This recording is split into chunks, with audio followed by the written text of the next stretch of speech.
Tom Clancy's The Division released in 2016 to a mob of gamers anticipating the next big AAA looter shooter, a genre that had been growing in popularity ever since the explosion of online shared worlds and industry favorites like Borderlands and of course Destiny.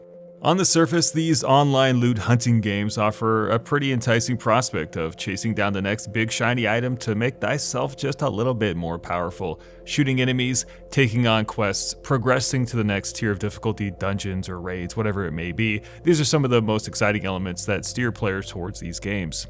But they're not without their downsides, and The Division fell prey to a few of them, although ultimately the game claimed somewhat of a decent success in the long run. Lame story though, bugs and performance issues, hackers, repetitive game loop, weapons that felt like they were BB guns, and the parasite of any loot hunting game, enemies that refuse to die to anything less than 500 bullets.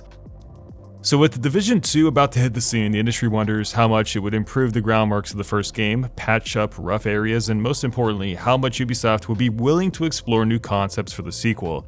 Most sequels usually benefit from doing enough to remind us of the first game, while bringing in a wealth of new ideas to make the game feel like it's doing something truly new as well. And from playing The Division 2, I have to say that it's a game that fulfills at least one of those elements pretty well. The Division 2 is essentially more of the same, with a new, greener world to explore and a fresh coat of DC paint. It makes a few light changes to the fundamentals of the first game, yet it does lean heavily on what's already built out as its foundation. So if you're looking for Ubisoft to take The Division into uncharted waters, don't get your hopes up. The Division 2 follows roughly the same format as the original. Number 1, you finish a narrated campaign while filling out the map with optional content. And lastly, you engage in the late game to, get better gear. Does that sound familiar? So if you have even the slightest bit of hesitation with playing yet again another multiplayer looter shooter and you didn't find the first game compelling, the predictable offerings of The Division 2 will not be for you. But obviously that goes both ways. Let's talk about the campaign in the Dark Zone first. I wasn't impressed with the story of the first game, as I felt it was pretty poorly presented and fairly bland and boring. And from what I played of The Division 2, it treads similar turf and could easily be something that you just try to get through in order to get to the good stuff at game's end, much like Anthem. Cutscenes are a bit on the dry side, voice acting pretty bad, and overall what we played in the open beta just wasn't very exciting from a storytelling perspective. Though I think if you ask any Division fan what's the most important element to the game in terms of raw playability, the story would be lowest on the totem pole. We'll have to see how it pans out. The Dark Zone, though, was a phenomenal idea that, although great in the original game, turned off many players as it was infested by hackers and an insane amount of bullet sponginess. In The Division 2, it's here again, and it's most certainly the highlight of the game for those inclined for PvP, instilling this sense of danger and excitement and tension that few other games can offer. Thankfully, players can be downed easier this time around, thus it theoretically should encourage a more tactical approach than the kind of clusterfuckiness of the first game. Walking the streets of the Dark Zone is where the game is at its best. Players trog through these danger zones, killing baddies and grabbing loot while fighting real-life players, and advance up a unique Dark Zone level that can be affected through performance. Extracting contaminated loot is always exciting, as the game of risk and reward is ever present, as well as avoiding ambushes from players who manually toggle their rogue states. It's no wonder that many people love The Division as a concept because of the Dark Zone. It brings the best out of a combined PvE/PvP experience. It single-handedly is the reason that I played the first game, and obviously it will be my go-to mode for this game as well. They've made some nice changes to the Dark Zone as well here, so I think it's going to be the most fun way to play The Division 2. And when you slap on top of it the grind for gear, customization, and crafting, the appeal of the Dark Zone actually becomes more real, as you can accelerate the rate at which you progress by taking it on. Obviously, the Dark Zone carries more risk and the potential for more reward, which is the trade-off.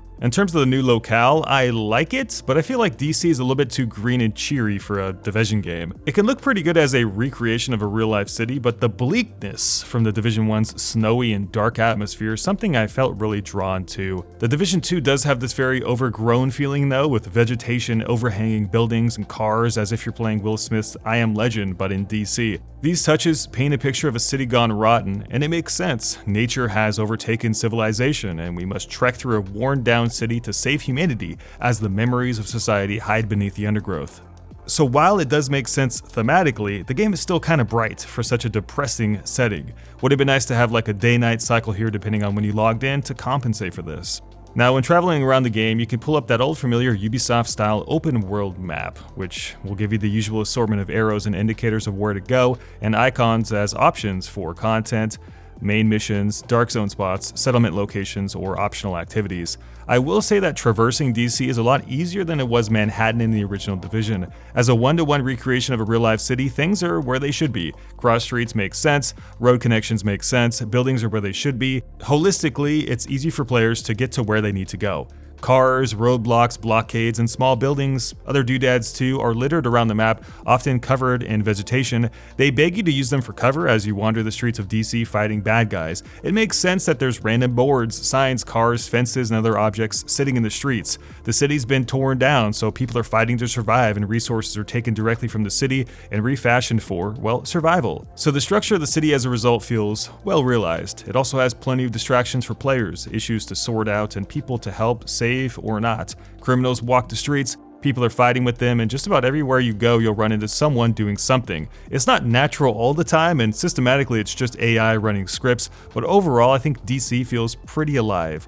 My one complaint while interacting with the game though is the UI, as it seems to have far too many layers. After a few hours of the game, it wasn't a problem, but initially, pretty overwhelming and far too clunky.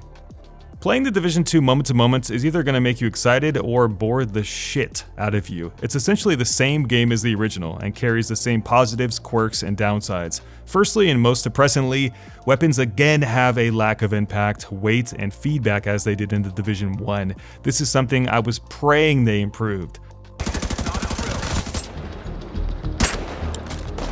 Most guns, they feel like pea shooters, lacking the satisfying audio and visual feedback that other games do so well. Guns don't feel like killing machines here. Enemies don't even seem to mind getting shot half the time, or being engulfed in fire for that matter. I'm on fire!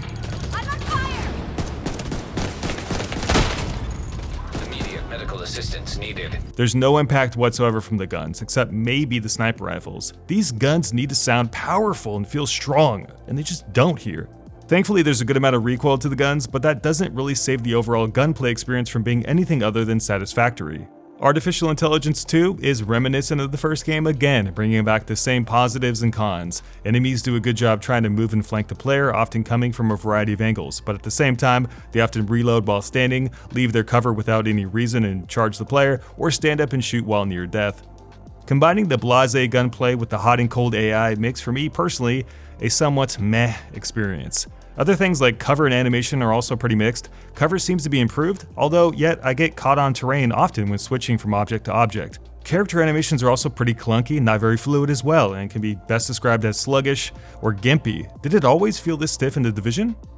Thank God, the bullet sponginess is gone though, kind of. Enemies are more balanced and they go down easier in the Division 2, especially in solo play. No more dumping an entire clip into someone and just having them shrug it off like nothing happened. Headshots, they pack a punch, weak spots are pointed out to the player, armor flies off when you melt it. It makes for a more realistic experience this time around, however when grouped with a full squad, this basically goes out the window unless all your party members can focus a single target. In these moments, you have to suspend your disbelief as you watch enemies soak 50 headshots before going down. They get shot in the leg without being crippled, they take a clip to the arm without it being blown off. The armor thing is pretty cool, but it's really only one of the new major features to the Division 2, in addition to specializations, settlements, more in-game content, and some quality of life improvements like the UI, sorting out your inventory, being able to filter items, and do auto dismantling. These elements don't change the game fundamentally though, they just enhance it. And something tells me that that's really not going to be enough for people looking for something beyond an extension of what was available 3 years ago with the Division 1. So when you break it down, the Division 2 isn't really a new groundbreaking concept for the franchise, it's just more of the same, with small changes to elevate the original concept, not overhaul it. Is that okay? Sure, it's a sequel. Do people want maybe a little bit more? Yeah, you could argue that too. You can see the pattern here. They brought back the same kind of open world, but they introduced difficulty levels, world tiers, and it has more going on, and it does encourage you to trek off the beaten path by scattering more loot around for you. They brought back the dark zone, and it pretty much plays the same, although they do change how rogue states work, they introduce occupied zones, and they do provide rollover for gear based off who extracts it. So if you steal someone's gear before they get to the extraction point and call in the heli, you'll always get a chance for an upgrade. And the gunplay is as it was 3 years ago, just toned down a little bit so that it doesn't drive us crazy with how long it takes to kill a guy. If it wasn't for the fantastic multiplayer experiences that I had in The Division 1, I honestly wouldn't be that hyped for its sequel. There's nothing fundamentally new that will transform the way the game is played. What is here are incremental steps to something a little bit better, and small tweaks that don't break the foundation laid in 2016. It's a game that you should care about if you've had a great experience with The Division 1, and one that you should definitely stay away from if it rubbed you the wrong way.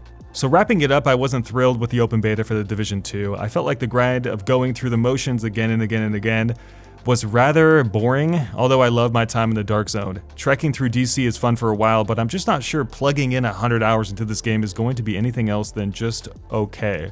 It's all very serviceable and the game is competent at what it does, but I just wasn't blown away because the game feels so familiar to what I've already played.